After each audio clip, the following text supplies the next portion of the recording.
Dari, hello. It's the end of May 2024, and we are here in the study with my very professional helper. Isn't that right, baby? Anyway, regrettably, the focus isn't just on our princess, but the focus tonight is on QNAP and transcoding. Well, we started off with transcoding, and I think we're going to talk about a bit more. Anyway, let's get started. So, I'm writing an article about transcoding. It's here, and transcoding is, well, what is transcoding? Transcoding is where you have a video file, but that video file can't be played directly on, let's say, the device you want to play it on, let's say a smartphone.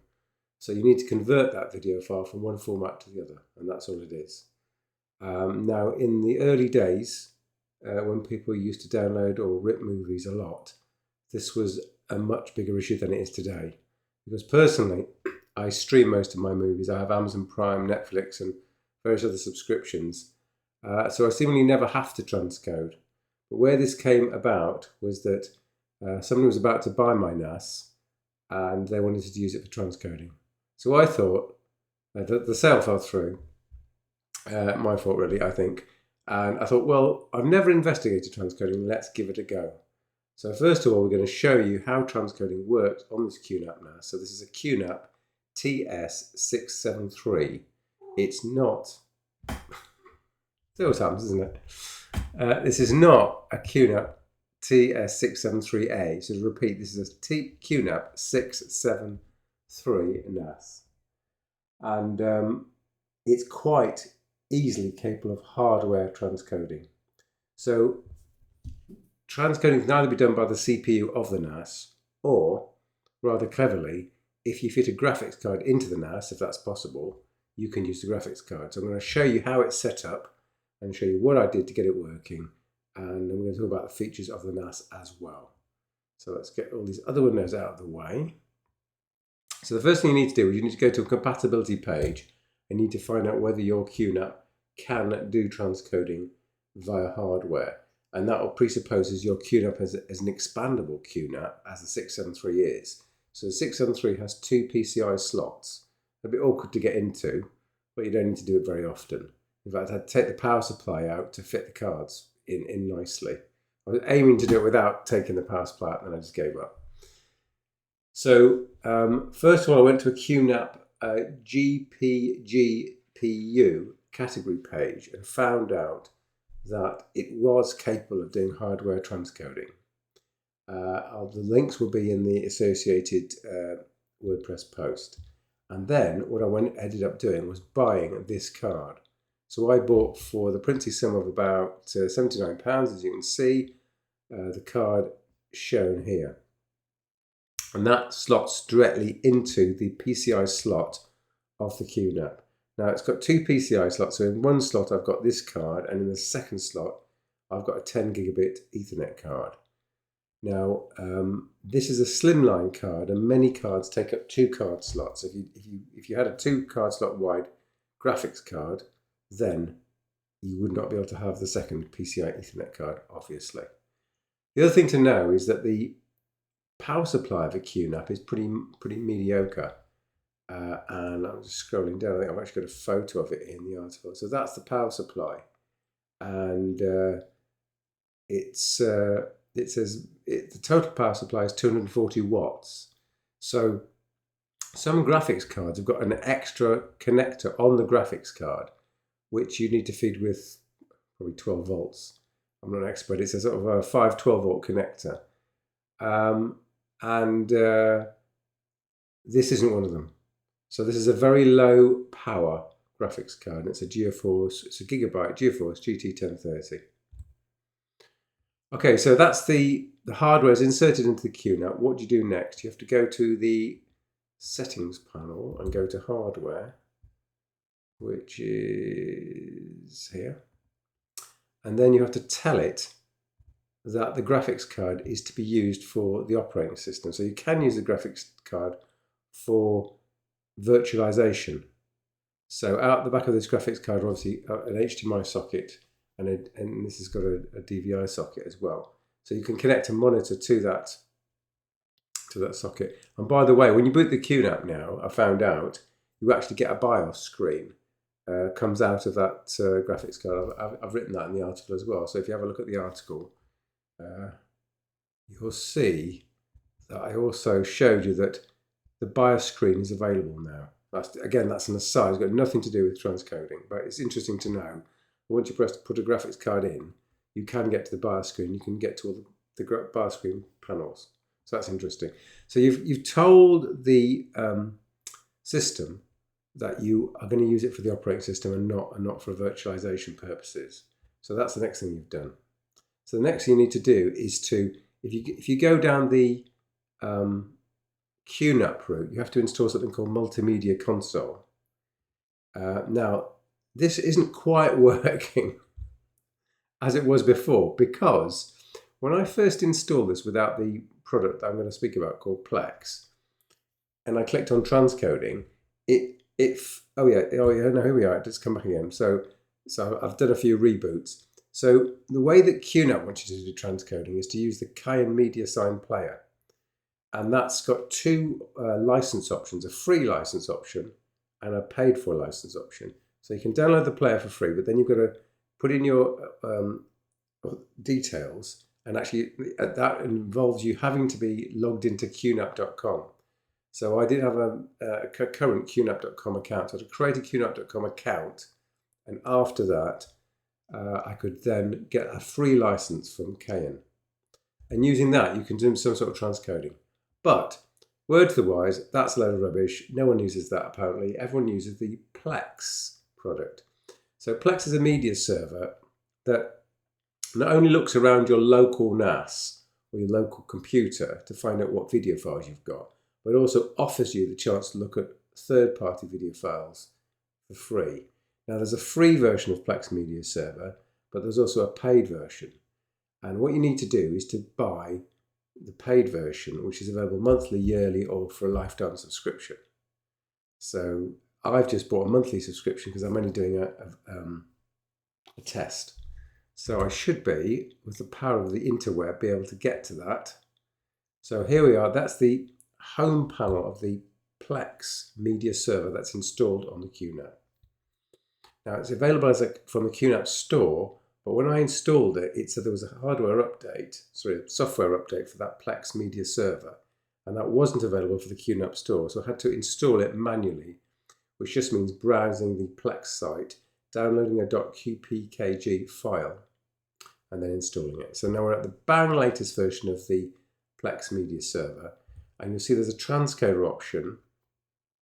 And because I've signed in to Plex and I've paid my $3.99 GBP per month for the Plus option, they allow me to do hardware transcoding. So this transcoder panel here now works in the sense that I can use hardware acceleration where available, use hardware video encoding, and I select the device. Well, I've explicitly selected the card I put in.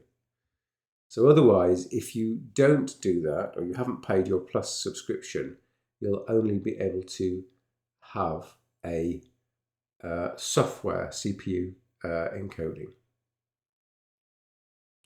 So let's continue. We're back to the device itself. So if we go to Home, you'll find out that there's a video file there. You first of all need to go to that video file and you need to say, I think you might need to say analyze. So I've done that. And then you need to say optimize. So this is how to transcode the file. So you click on optimize, and then it asks you, do you want to choose one of the pre-canned options, or do you want to actually choose a custom option? So I'll just choose a custom option. And then it allows you to, again, pick from a target device, but more importantly, it allows you to select the bit rate for the converted video. So the idea is if you've got a smartphone or some device that's on the end of an internet connection, it might not be able to support this rate. Now, again, all of this is this is not something that I would use because I just stream my video directly from a cloud provider. But if you have a library of video files that you want to use and you want to make the best use of, this is where Plex comes in. So to follow on this worked example, you pick a bit rate like this, and then you say optimize. Then it started to convert it. Now it creates a directory in the file system. So we'll just look at the conversion process now. So you can see it's converting at 3 times speed. It's going to take 55 minutes to convert that file. And if we go to the QNAP, that'll come down, by the way. So it's doing it 5.8 times now. We go to the QNAP and we look at, this bit is behind the icon. I have to move my head out of the way. Oh, let's move it down there. So if you get to this panel here, quick panel here, you'll see that the NVIDIA card is now running at 2%. It was 8% a second ago. And you'll also see the CPU is up to 99%. But the CPU may be very active, but the processing is being done here for the video conversion. It's up to 4%. It gets up to about 10%. I've never seen it higher than 10%. So you can see it's all working. The CPU is quite busy, but just to show you that this system doesn't have the greatest power of CPU, but it does have quite a lot of memory. So at the same time as this video transcoding is going on, I can show you that I've actually also got Windows 11 loaded inside this QNAP. And there it is. So here is Windows 11. It's running as a virtual machine inside the QNAP. So I think that's quite impressive. I've also got Linux running as well in a separate virtual machine, but I don't need to show you how capable this fantastic machine is.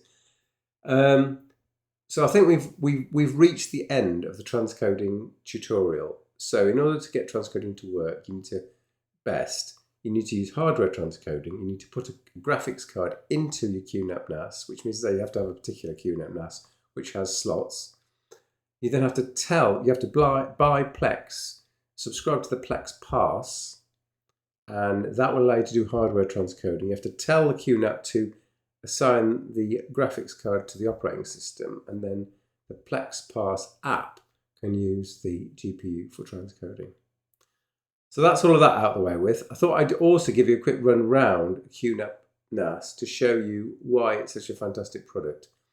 And again, what I probably should have started off with, but I'm just going to go ahead with, is why would you want a NAS? Because these days, everything's in the cloud, computing power is commonplace. The answer is you'd buy a NAS if you've got data that you want to keep safe, or in my case, you want to have backups you want to keep safe, local backups. And you've got a machine that's always available and always very reliable and just always seems to work. So the advantage of having a NAS from, I would say, Synology or QNAP, it's a well-tried and trusted operating system. It just sits there and does its thing without complaining. You get upgrades to the operating system, but you just apply the upgrade and it's back again in a few minutes.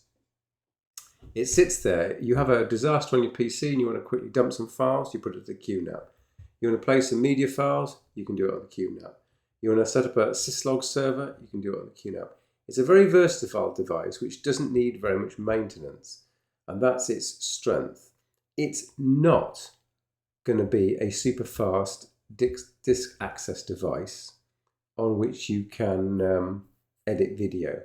For that, I would use a directly attached storage device and would not ever use a network attached storage device, because the speed you're going to get down an Ethernet wire or a USB 10 gigabits per second wire or faster is really not, at the end of the day, when it's translated into real world performance, it's not going to be anything close to a directly attached storage device.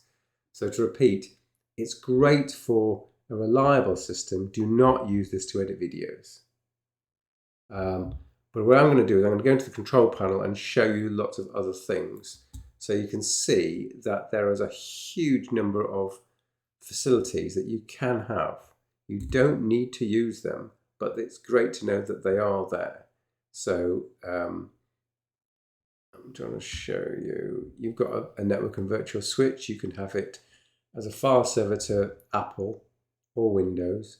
You can have it as an Apple Time Machine server.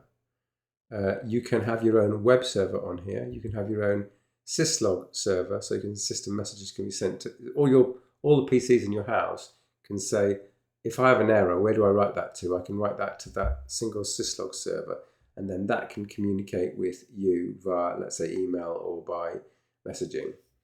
You can have a radius server if you want to set that up, if you know what that is. You can have a trivial file transfer protocol server. There are a myriad of facilities that you can set up. You can have an NTP, network time protocol server. So this can be the device which is kind of the device that keeps your whole house going, because it's running all these little servers that you're using, and it's up all the time. I don't use it like that, but that's what most people use a NAS for. I'll also show you now the storage facilities that are on this particular NAS. I am selling this. It's a bit of a sales advert because I am selling the NAS. So here we are. Here are the disks that are in the NAS. So what I've got is I've got two M2 disks. They're SATA M2. And on each of these disks, I've got an operating system. So on the first one, I think I've got Windows 11. And on the second one, I've got Ubuntu Linux. And then I've got 5 disks here, which are the data disks. And the 6th disk is the boot drive. So when you install the QNAP, what I thought I cleverly did was I installed, I had no other disks in the system. I installed the operating system onto the SSD. Because if you plug all the HDDs in first, QNAP goes and puts the operating system on a hard drive, which is slower. So when I installed it, I made sure that the operating system was installed onto the SSD, as are some sundry directories. Like, for example, there's a torrenting application. So if you want to download the latest version of Ubuntu or latest version of any of these Linux operating systems, you can use the torrent instead of a download link. And that's quicker for me because I can get about 100 megabytes per second and not 30, which is what I get from a download site of, let's say, Ubuntu. So the operating system's on this disk. Then I placed all of these drives in, and they're configured in the following way, which you're going to see. So I've got 2 operating systems from the virtualization station here. I've got 5 terabyte drives. They show up as 4.55, but when I bought them, they promised it said 5 terabyte on the label. Anyway, and let's look at how that's organized. So it's configured into storage pools. That's the storage pool where the SSD that the operating system is sitting on. And then we've got a storage pool here, which is the backup pool, which is 18 terabytes. And we have a single volume here, which sits between Ubuntu and OneDrive and Windows 11 in the drive. Again, these are virtualization machines, so you can see that if I click on this tab on the browser, you'll see that we load. This is coming from the virtual machine inside the QNAP, just to prove it's actually working. What should we say? Election news. We're having an election in the UK. It's anyway, news about the election. BBC will make mistakes. I see. Yeah, so back to the QNAP. So we have got these volumes. You can do all sorts of things with these volumes. Now, I'm trying to show you what's inside this volume. Can I show you that? So we do click on that and do manage. Again, the QNAP is a very well accomplished operating system. And these are the kind of things that you wouldn't get if you buy a NAS from a startup vendor. They'll just give you a disk share that you can use. And maybe that's all you need. But I'm trying to show you the difference between a full function NAS, which QNAP and Synology provide, or just a bunch of disks that you can just use to bung files on. So there's a huge difference between the two environments. So we can restart. So when you create these volumes, there's a sophisticated file system under the covers that's created, which allows you to change the size of the volume. Had I had more disks to add or subtract, I can check the file system. I can convert it to a static volume instead of a dynamic volume, if you like. There's so many things that you can do with this QNAP. Now, another one of the things that you can do, which we can't do at the moment, is cache acceleration. So I could use these two volumes here as cache volumes. And to do that, a simple way of doing that is I can add performance with cache here. I can say that those two M2 drives should be used as caches for the main storage volume, let's say here. Or I can actually use what's called Q-tier. So Q-tier is another way of doing that in a more complicated way, whereby you create in the storage pool, you create different types of storage class, and you create a very fast storage class, which you create from the M2 disks, and then you create a share, which is a composite of the fast storage class and the slow storage class, and then QNAP migrates from that fast storage class down to the slower storage class, let's say when you're not using it. So when you do a backup or any kind of disk integration, it goes into that fast top level queue tier, and then when you're not using it, let's say on a schedule, it could say at 1 o'clock every morning, flush that fast cache disk down to the spinning disk. And it'll do that, let's say, on your schedule or automatically.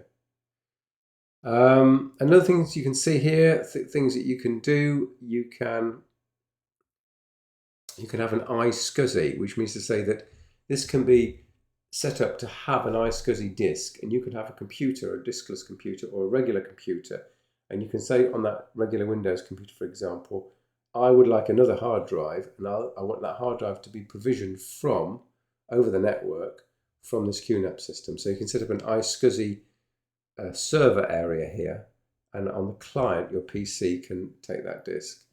Alternatively, you can actually have what's called a hybrid mount, which means to say that you might have access to other services like Amazon S3 or different cloud services which provide storage. Amazon produce service, and there are lots of other cloud providers, and you can mount those cloud services just like they were disks. And the advantage of doing that, for example, is you can back up your NAS to that cloud service. You can just use the disks for whatever purpose you want, but I think a more effective way of doing this is to use this as a stepping stone to remote backups. So what I had been using this machine for a number of years was that this machine was not normally switched on. It was only switched on for backups. So let's say once or twice a week, I'd switch the machine on. Then automatic scripts on all of my client systems in the house would notice that that machine had been switched on the backup server and start backing up to the backup server. So then this backup server will be populated with the latest backups of all our systems, be they Apple computers or Windows computers. And then another on the schedule would be a task which would take the storage that was on this local system, all 20 terabytes of it, and push it up to the cloud. Now I can do that because I've got a very fast internet connection, but once the actual original 20 terabyte push has been made, the change on a daily basis is actually quite small. So that's how I used to use it. I used to use this hybrid mount and the set of applications that QNAP provides, which brings me on to the App Center. So the App Center is something that QNAP and Synology, for example, have, which is a long list of apps which you can install to increase the efficiency of your. So I'll just show these are the apps that are installed. And by the way, to get the transcoding working, which is where we started, you need these two programs to be installed. So you can see that these are all the programs that I have installed. So this machine was working fine for a few years. I thought I was selling it, so I completely wiped the machine. The cells have fallen through. So the number of applications that are now installed is very minimal because the machine is still for sale. This system is still for sale.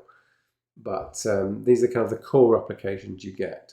But there are so many applications. Let's go through a few applications just to show you what I mean. Backup applications, let's just see. Yes, HBS Hybrid Backup Sync. That's what I used to use, in fact, to send files from the local system here, this QNAP, up to the cloud. Content management system. You can install WordPress server on the system.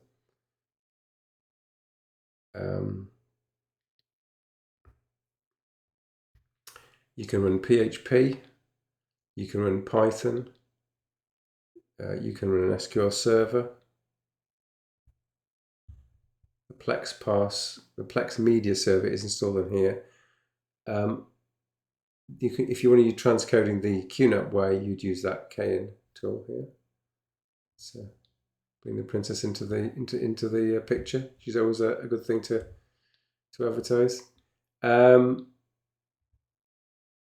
There are lots of technical tools that you can actually use. You can use a drive analyzer, but there's a subscription to pay for that to help analyze your hard drives or databases.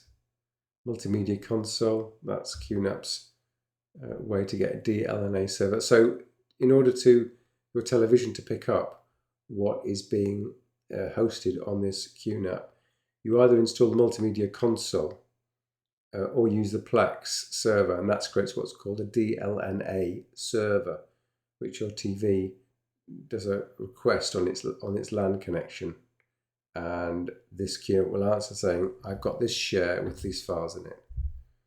And automation and security. So you can see there's a lot of applications you can install. I think that's about it, really.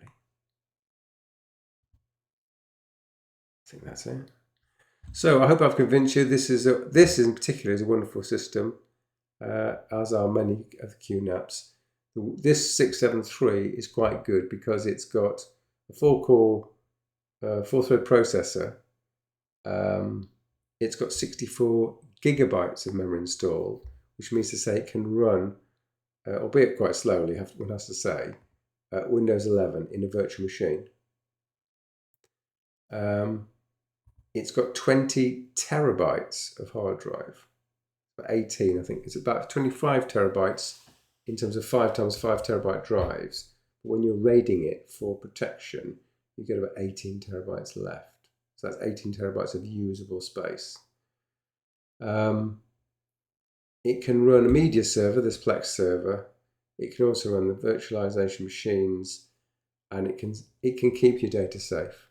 And it can also run all of these server applications that would be quite useful in a kind of IT household. Okay, I hope that helps, and I hope that sort of sets the scene for why this TS673 is an excellent purchase. I look forward to all searching on eBay immediately and buying this wonderful system. Thanks for watching.